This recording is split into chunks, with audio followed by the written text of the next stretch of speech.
Competitive exam की दुनिया में आपका स्वागत है। एक नया टॉपिक शुरू करेंगे, टाइम, डिस्टेंस एंड स्पीड। चाहे एसएससी जीडी के एस्पिरेंट हो या यूपी पुलिस एग्जाम की तैयारी कर रहे हैं, चाहे सीटेट या रेलवे, प्रत्येक परीक्षा के अंदर यहाँ से क्वेश्चन आते हैं। और एक आसान टॉपिक है क्योंकि बहुत ज़्यादा फॉर्मूले इसमें नहीं होते। एक ही फॉर्मूला होता है कि दूरी बराबर चाल गुणा समय, उसी से ही आगे फॉर्मूले बन जाते हैं। लेकिन कुछ एक चीज़ें इसमें और आगे होती हैं जिसे हम इस टॉपिक का मुख्य कंसेप्ट कह सकते हैं। यानी आप क्वेश्चन देखते हैं, फिर क्वेश्चन में कई चीज़ें ऐसी होती हैं कि आपको पता नहीं चल पाता है। तो बिल्कुल बेसिक से शुरू करेंगे, आइए कंसेप्ट सीखते हैं। तो सबसे पहले हम जानते हैं कि हम छोटी क्लासों में भी इसको पढ़ चुके हैं कि हमारे लिए एक फॉर्मूला होता है, चाल बराबर स्पीड बराबर क्या होता है, डिस्टेंस अपॉन टाइम, यानी दूरी बटे समय। ये फॉर्मूला हमने अनेक बार पढ़ा है, इसका यूज़ भी किया है छोटी क्लासों में भी। यहाँ से फिर और फॉर्मूले भी बन जाते हैं। यदि आपको कहते कि दूरी ज्ञात करो तो समय को हम कहाँ ले जाएंगे, यहाँ। तो दूरी बराबर क्या हो जाएगा, चाल गुणा समय। यदि समय पूछ ले तो समय को इधर ले आएंगे और चाल को नीचे। यानी इस एक फॉर्मूले से ही पूरा ये टॉपिक कवर हो जाता है यदि हम मोटी मोटी बात करें तो। उसके बाद कुछ एक चीज़ें नहीं आती हैं, जैसे कई बार स्पीड किलोमीटर पर आवर में होती है, कई बार मीटर पर सेकंड के अंदर, कई बार वो एवरेज स्पीड का पूछ लेता है, कई बार पॉइंट में टाइम दे देता है, और कई बार स्पीड और टाइम इनके बीच क्या रिलेशन है, यहाँ से भी क्वेश्चन आ जाते हैं। फिर कई बार रिलेटिव स्पीड के भी क्वेश्चन होते हैं। तो आज ये चार चीज़ें हम सीखने वाले हैं मुख्य तौर पर। इससे इस टॉपिक का बिल्कुल बेसिक आपको कवर हो जाए। तो पहली चीज़ है कि किलोमीटर पर आवर से हम मीटर पर सेकंड में कैसे बदलें। जैसे आपको एक स्पीड दे रखी है कि किसी कार की स्पीड है 40 किलोमीटर प्रति घंटा, यानी 40 किलोमीटर वो 1 घंटे में तय कर देती है। इसे आपको कन्वर्ट करना है कि मीटर पर सेकंड के अंदर इसकी स्पीड क्या होगी। तो 40 किलोमीटर है, किलोमीटर के अंदर हम जानते हैं 1 किलोमीटर के अंदर 1000 मीटर होते हैं। तो 1000 से हमने गुणा कर दिया। अब नीचे क्या है, एच है, एच का मतलब आवर। आवर से हम किस में बनाएंगे इसको, सेकंड में चाहिए। 1 घंटे में 60 मिनट और 1 मिनट के अंदर फिर 60 सेकंड, यानी 1 घंटे के अंदर हो जाएंगे 3600 सेकंड्स। तो 2 जीरो से 2 जीरो कैंसिल हो गई, 2 पर काटेंगे 5, 2 पर काटेंगे 18, यानी 40 तो था ही।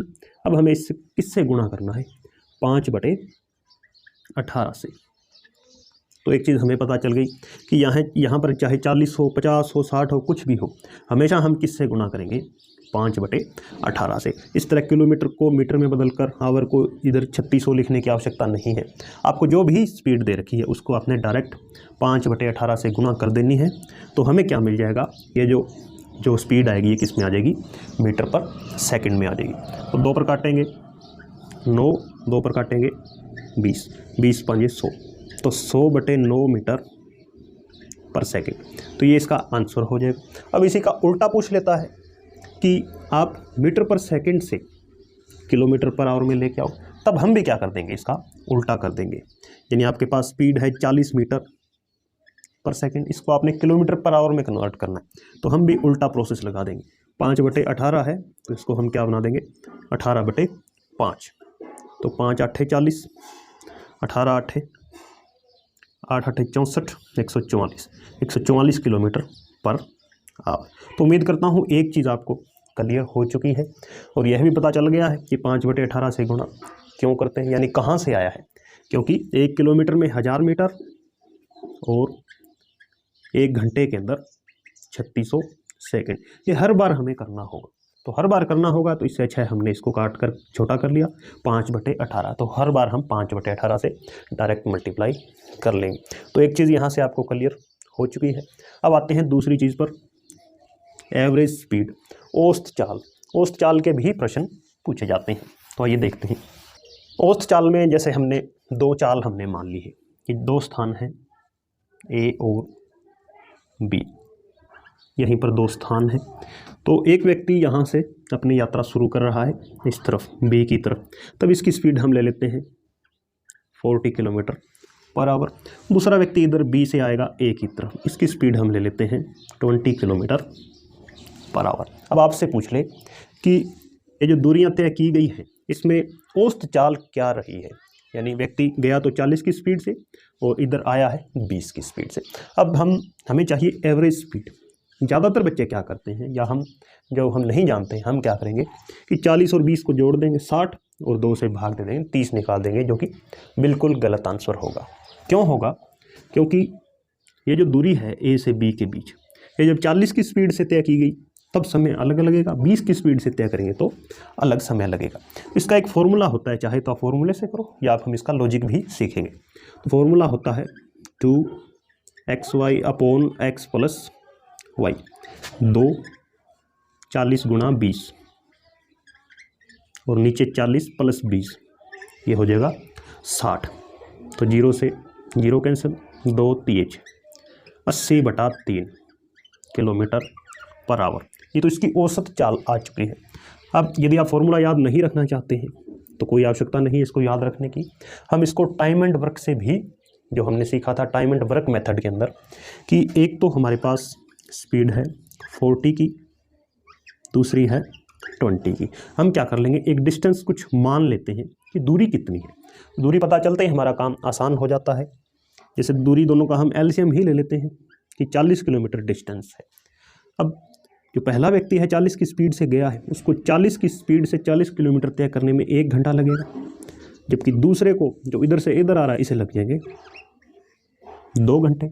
अब कुल दूरी कितनी हो चुकी है, यानी 40 इस व्यक्ति के लिए और 40 इस व्यक्ति के लिए। ये जो हमने 40 किलोमीटर दूरी माना है, इसको हमें 2 बार तय करना पड़ेगा, यानी एक तो ए तय करेगा फिर बी उसी को तय करेगा। तो 80 किलोमीटर। समय कितना लग रहा है, 1 और 2 3, तो 80/3 किलोमीटर पर आवर। यही स्पीड यहाँ से भी मिली थी। अब इस तरीके के फ़ायदे हैं, क्योंकि कई बार 3 व्यक्ति आ जाते हैं, 4 आ जाते हैं, तो हम क्या करेंगे, पहले टोटल डिस्टेंस कुछ मान लेंगे, फिर सभी का अलग अलग टाइम निकल आएगा। तो एक फॉर्मूला यहाँ से बन जाता है, total distance upon total time. तो टोटल डिस्टेंस यहाँ 40 और 40 क्या होगी, 80, और टोटल टाइम 1 और 2 3 घंटा। तो उम्मीद करता हूँ अब आप दूसरा कंसेप्ट एवरेज स्पीड भी सीख गए होंगे। अब तीसरी चीज़ आती है टाइम इन पॉइंट्स। ये भी कई बार गड़बड़ी कर देता है, या कई बार हम जल्दबाजी कर लेते हैं। तो तीसरी चीज़ है टाइम इन पॉइंट्स, मतलब दशमलव में हमें टाइम दिया होता है। जैसे आपको कहते कि किसी दूरी को तय करने में 6.2 घंटे लगते हैं। अब इस 6.2 का मतलब हम में से ज़्यादातर को नहीं पता होता है, या इससे हम कंफ्यूज हो जाते हैं। तो इसका सीधा या साफ मतलब हमेशा होता है कि 6 घंटे तो हैं ही, प्लस ये 0.2 ये भी घंटे हैं। तो पॉइंट हटाकर हम क्या लगाएंगे नीचे, 1 0। तो ये अब क्या हो गया, 2/10 घंटे। अब इसे हम मिनट में बनाकर कन्वर्ट कर लेंगे। तो 0 से 0 कैंसिल, यानी ये 6 घंटे और 12 मिनट है। ये इस 0.2 का मतलब है। कई बार हम इसको 100 के संदर्भ में ले लेते हैं कि पॉइंट आ गया तो, या 0.12 होता तो 12/100, तब हमारे लिए दिक्कत हो जाती है। या एक चीज़ और देखें, जैसे हमें यह कह दे 6.5 घंटे, तो इसका मतलब 6 घंटे 50 मिनट नहीं है। इसका मतलब क्या है, हम इसको क्या बोलते हैं, 6.5 घंटे बोलेंगे। 6.5 घंटे का मतलब 6 घंटे और 30 मिनट। या इसको ऐसे देखें, 6 घंटे तो हैं ही, प्लस 0.5 है, पॉइंट हटाकर नीचे क्या लगा देंगे 10, और 1 घंटे में 60 मिनट है तो 60 से गुणा कर देंगे। तो क्या आएगा, 6 घंटे और 30 मिनट। तो इस चीज़ में आपने कंफ्यूज नहीं होना। या कई बार इसको वो फ्रैक्शन बनाकर दे देता है कि 6 सही 3/4 घंटे। इसका मतलब क्या हो जाएगा कि 6 घंटे तो हैं ही, प्लस 3/4 घंटे और हैं।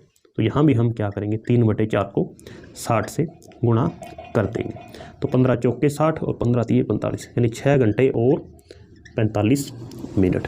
इस तरह आपने इनको जब मिनट में हम कन्वर्ट कर लेते हैं तब हमारे लिए चीज़ें आसान और स्पष्ट हो जाती हैं कि इसका आशय क्या है। तो वैसे भी हम देखें, 3/4, 1 घंटे का 3/4 क्या होगा, 45, और यहाँ 1 घंटे का आधा, यानी आधा घंटा। तो ये कुछ एक बेसिक चीज़ें हैं जो कि हमें ध्यान रखनी है। इसके बाद अगला है कि स्पीड और टाइम के बीच क्या रिलेशन होता है, ये भी देख लेते हैं। तो हमारा चौथा बेसिक पॉइंट है कि स्पीड, और यहाँ पर ये साइन है, इसका मतलब होता है उल्टा अनुपात, रिवर्स प्रोपोर्शन। हिंदी में इसे व्युत्क्रमानुपाती भी कहते हैं। कि स्पीड और इसका जो रिलेशन होगा ये 1/टाइम होगा। इसका यदि हम इसको सिंप्लीफाई करें तो इसका मतलब हम ऐसे सीख सकते हैं कि एक तो गाड़ी है वो जा रही है 20 किलोमीटर प्रति घंटा से, दूसरी गाड़ी जा रही है 30 किलोमीटर प्रति घंटा से। अब इन्हें जाना है एक जितनी ही दूर, यानी डिस्टेंस दोनों के लिए सेम है। ये जो स्पीड और टाइम के बीच ये जो रिलेशन है ये हमेशा तभी काम करेगा जब डिस्टेंस सेम हो। तो जैसे मान लेते हैं दोनों ने 60 किलोमीटर जाना है, तो पहली की स्पीड है 20 किलोमीटर प्रति घंटा, तो कितना समय लगेगा उसे? 60 किलोमीटर है, पहली जाएगी 20 की स्पीड से और दूसरी के लिए भी 60 किलोमीटर है, तो ये जाएगी 30 की स्पीड से। तो इसको टाइम लग रहा है 3 घंटे, इसको लग रहे हैं 2 घंटे। अब यदि हम पहले इनकी चाल का अनुपात देखें कि A/B, तो चालों का अनुपात कितना है? तो पॉइंट से 0 से 0 काटें, 2:3 है। और टाइम कितना लग रहा है? इसकी स्पीड कम थी यानी A, उसको लग रहे हैं 3 घंटे, जिसकी स्पीड ज़्यादा थी उसको लग रहे हैं 2 घंटे। तो अनुपात देख रहे हैं उल्टा है, यानी जिसकी चाल कम थी 2 थी उसको समय ज़्यादा लगेगा, 3 लग जाएगा। जिसकी चाल ज़्यादा थी उसको समय कम लगेगा इसी अनुपात में, यानी 2:3 का उल्टा 3:2। ये कब काम करेगा? हमेशा जब जो दूरी है वो एक जितनी हो। तो ये भी बहुत से क्वेश्चंस के अंदर ये तरीका अप्लाई होता है, इससे भी क्वेश्चन काफ़ी इजी हो जाता है। तो ये 3 से 4 कंसेप्ट हमने चीज़ें सीख ली हैं। अब कुछ एक बेसिक क्वेश्चन देखेंगे। टाइम डिस्टेंस स्पीड में पहला क्वेश्चन हमने लिया है एवरेज स्पीड पर आधारित। क्वेश्चन है, एक यात्रा का 1/3 भाग 25 किलोमीटर प्रति घंटा से, 1/4 भाग 30 किलोमीटर प्रति घंटा से और शेष 50 किलोमीटर प्रति घंटा से तय किया जाता है, तो पूरी यात्रा की औसत चाल एवरेज स्पीड क्या होगी? यानी हमारे पास 1/3, 1/4 और बाकी ये है। जब 1/3 यात्रा तय करते हैं तब स्पीड है 25 और 1/4 तय करते हैं 30 से और बच गई वो करते हैं 50 किलोमीटर प्रति घंटा। तो ऐसे सभी क्वेश्चन के अंदर पहले हमें यह मान लेना होगा कुछ, और हमेशा मानना पड़ेगा कि कुल दूरी है कितनी। तो कुल दूरी हमें माननी होगी। कुल दूरी मानते समय ध्यान रखना होगा कि इधर हम देख रहे हैं 1/3 यात्रा, 1/4 यात्रा, तो ये 1/3, 1/4 इन सभी से कटना चाहिए जो भी हम कुल दूरी मान रहे। तो 3 और 4 का एलसीएम 12 होता है, तो एक बड़ा नंबर ले लेंगे हम, जैसे हमने मान लिया कि 1200 किलोमीटर ये हमारे पास कुल दूरी है। अब देखें 1200 का 1/3 तय किया गया है, 1200 का 1/3 कितना हो जाएगा? 400। तो 400 किलोमीटर हमने 25 की स्पीड से तय की है। 1/4 1200 का 1/4 निकालेंगे तो वो कितना आएगा? 300। 300 किलोमीटर हमने तय किया है 30 की स्पीड से। अब कितनी बच गई वो भी हमारे पास निकल आएगी। कुल 1200 किलोमीटर दूरी हमने मानी है, तो 400 और 300 700 हो गई, कितनी बच गई? 500। वो किस गति से होगी? 50 की स्पीड से। अब कहता है औसत चाल बताएं। तो अभी हमने सीखा था कि औसत चाल का फॉर्मूला कुल दूरी कितनी मानी है? 1200, और नीचे कुल समय से भाग देंगे। अब समय निकालेंगे। 400 किलोमीटर हमने तय किया है 25 की स्पीड से, तो ये दूरी ये चाल भाग करेंगे, कितना आएगा? 16 प्लस ये 300 तय किया गया है 30 की स्पीड से, 10 घंटे लगेंगे। ये 500 किया गया है 50 की गति से, 10 घंटे यहाँ से। 1200 बटे 16 10 26 और ये हो गया 36। 12 पर काटें 100, 12 पर काटेंगे 3, 100 बटे 3 यानी 33.33 किलोमीटर पर आवर। ये पूरी यात्रा के दौरान औसत चाल है। तो इस तरह से ध्यान रखना है, हमेशा एक नंबर आपने चूज कर लेना जो कि टोटल डिस्टेंस हो। सेकंड क्वेश्चन लिया है, अपनी सामान्य गति के 3/4 चाल से चलने पर एक व्यक्ति 10 मिनट लेट ऑफिस पहुंचता है। ऑफिस पहुंचने का नियत समय बताएं। यानी वो 3/4 चाल से न चले, जो उसकी सामान्य चाल है उस चाल से चलेगा, तो ऑफिस कितने समय में या डेली कितने समय पहुंचता है ये बताना है। तो अच्छा क्वेश्चन है। क्वेश्चन हमें दे रखा है कि सामान्य चाल से नहीं चलता, तो पहले हमें चाहिए चाल। सामान्य चाल से नहीं चलता है, वो चाल का 3/4 हिस्सा ही चलता है। तो यहाँ से हमें ये 3/4 है, इसका मतलब क्या है कि हमेशा यदि वो 4 की स्पीड से चलता है तो आज 3 की स्पीड से ही गया है, या ऐसे समझ लेते हैं। तो ये हो जाएगी उसकी पुरानी चाल, या हम सदा हमेशा की चाल 4 है, और इधर लिख लेते हैं आज की चाल 4 का 3/4, यानी 4 को 3/4 से गुणा करेंगे, 4 को 3/4 से, तो 4 से 4 कटेगा 3, यानी आज उसकी चाल क्या है 3 है।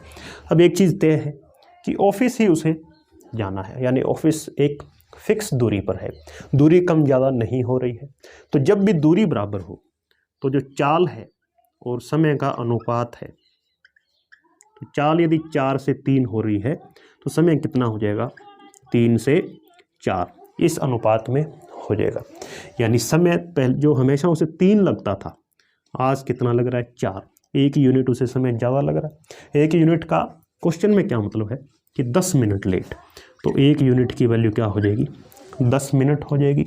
ऑफिस पहुंचने का नियत समय, यानी हमेशा कितने समय पर पहुंचता है, तो हमेशा वो 4 की चाल से चलता था और 3 यूनिट में पहुंच जाता था। 1 की वैल्यू 10 है तो 3 की वैल्यू क्या हो जाएगी 30, तो इस क्वेश्चन का आंसर हो जाएगा 30 मिनट, यानी हमेशा वो 30 मिनट में पहुंचता है। नेक्स्ट, एक कार अपनी सामान्य चाल के 5/7 भाग चलते हुए 42 किलोमीटर की दूरी को 1 घंटा 40 मिनट 48 सेकंड में तय करती है, तो कार की सामान्य चाल बताएं। तो उसी टाइप का क्वेश्चन है। पहले हमें लिखना होगा कि एक तरफ तो हम लिखेंगे सामान्य चाल, दूसरी तरफ आज वो किस गति से इस दूरी को तय कर रही है। तो हमें 5/7 दे रखा है, 5/7, इसका मतलब यदि उसकी सामान्य चाल 7 है तो आज वो 7 का 5/7 भाग ही चल रही है, तो 7 से 7 कैंसिल, यानी आज वो 5 की गति से जा रही।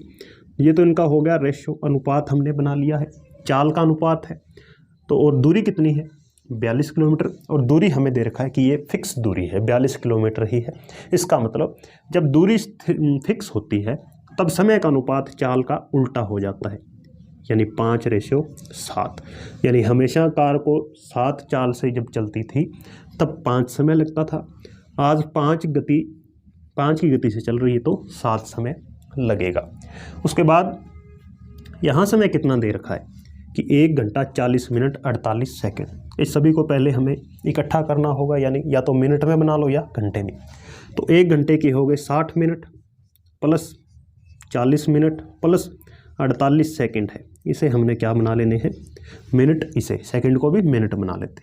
12 पर काटें 4/5, तो 100 तो ये हो गया प्लस 4/5, इनको जोड़ेंगे 500, 4/5, 504/5 मिनट।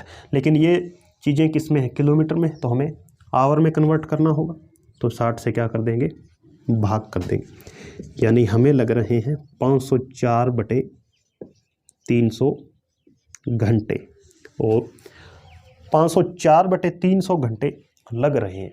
तो दूरी कितनी है, अब हमें चाहिए चाल ज्ञात करनी है। चाल का सूत्र क्या होता है दूरी बटे समय। दूरी कितनी है 42 किलोमीटर, समय ये रहा 504/300, तो 504 300 को ले जाएंगे हम ऊपर, 7 पर काटेंगे 7 छिक्के 42, और ये हो जाएगा 7 7 49 72, 6 पर कटेगा ये 12 से इसको काटेंगे 25 किलोमीटर पर आवर स्पीड आ गई। लेकिन ये स्पीड कब आई है, जब हमारे पास टाइम कितना था ये था, और ये टाइम कब लगा जब हम इस स्पीड से जा रहे थे 5/7 से, यानी 5 की गति से जा रहे थे। तो हम कह सकते हैं कि इस 5 यूनिट की वैल्यू ही क्या है 25 किलोमीटर है, यानी 5 की वैल्यू है 25। हमें सामान्य चाल बतानी है, सामान्य के यूनिट कितने 7 है, तो 7 के भी ज्ञात कर दें। 5 की वैल्यू 25, 1 की वैल्यू हो जाएगी 25/5, 7 की वैल्यू के लिए 7 से गुणा कर देंगे, तो 5 7 35 किलोमीटर प्रति घंटा, ये हमारी कार की सामान्य चाल है। तो ये था आज का topic time distance and speed, इसमें पहले हमने कुछ एक बेसिक क्लियर किए हैं और फिर कुछ एक बेसिक क्वेश्चन लिए हैं।